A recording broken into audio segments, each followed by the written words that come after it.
Al Qaeda के सरगना al Zawahiri की मौत के बाद भारत की खुफिया एजेंसियां भी अलर्ट हो गई हैं। आशंका जताई गई कि जवाहिरी के मरने के बाद अलकायदा के आतंकी इस्लामिक स्टेट और उससे जुड़े आईएसकेपी यानी इस्लामिक स्टेट खुरासान प्रोविंस में शामिल हो सकते हैं। और अगर ऐसा हो गया तो फिर अलकायदा और आईएसआईएस के आतंकियों का यह गठजोड़ पूरी दुनिया के साथ भारत के लिए भी बड़ा खतरा साबित हो सकता है। अलकायदा के आतंकी अगर आईएसआईएस में शामिल हो गए तो फिर उनकी ताकत कई गुना बढ़ जाएगी, जिससे पार पाना आसान नहीं होगा।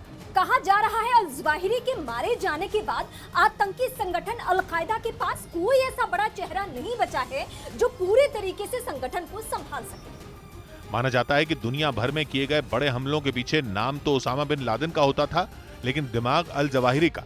यही वजह है कि लादेन के मारे जाने के बाद भी अलकायदा की ताकत में कोई कमी नहीं आई और अल जवाहिरी बड़े आराम से छिपकर अपने संगठन को चलाता रहा। लेकिन कुछ महीने पहले अमेरिका ने उसे अफगानिस्तान के काबुल में ढूंढ निकाला और फिर उसके खात्मे की पूरी तैयारी कर ली। और 31 जुलाई को अमेरिकी खुफिया एजेंसी CIA ने काबुल में अल जवाहिरी के घर पर ड्रोन की मदद से मिसाइल दाग दी। अमेरिका ने इस हमले में उसके मारे जाने का दावा किया। कहा जा रहा है कि जवाहिरी के मारे जाने के बाद अलकायदा के आतंकियों को एकजुट रख पाना आसान नहीं होगा। भारतीय खुफिया एजेंसियों के मुताबिक इस्लामिक स्टेट और आईएसकेपी इस मौके का फायदा उठा सकते हैं।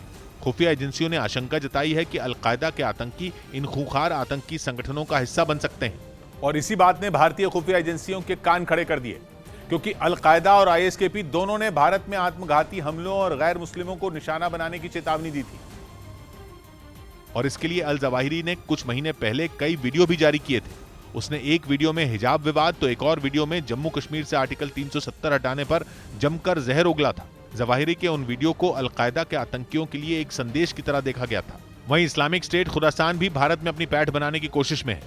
खुफिया एजेंसियों के मुताबिक आईएसकेपी ने जम्मू कश्मीर में धीरे धीरे अपने पैर पसार लिए हैं। 2020 में लखनऊ और कानपुर समेत कई और शहरों से इस संगठन से जुड़े संदिग्ध गिरफ्तार किए गए थे। कहा जाता है कि यह आतंकी संगठन भारत में गज़वाए हिंद एजेंडे के तहत युवाओं को आतंकी बनाने के प्लान में जुटा है।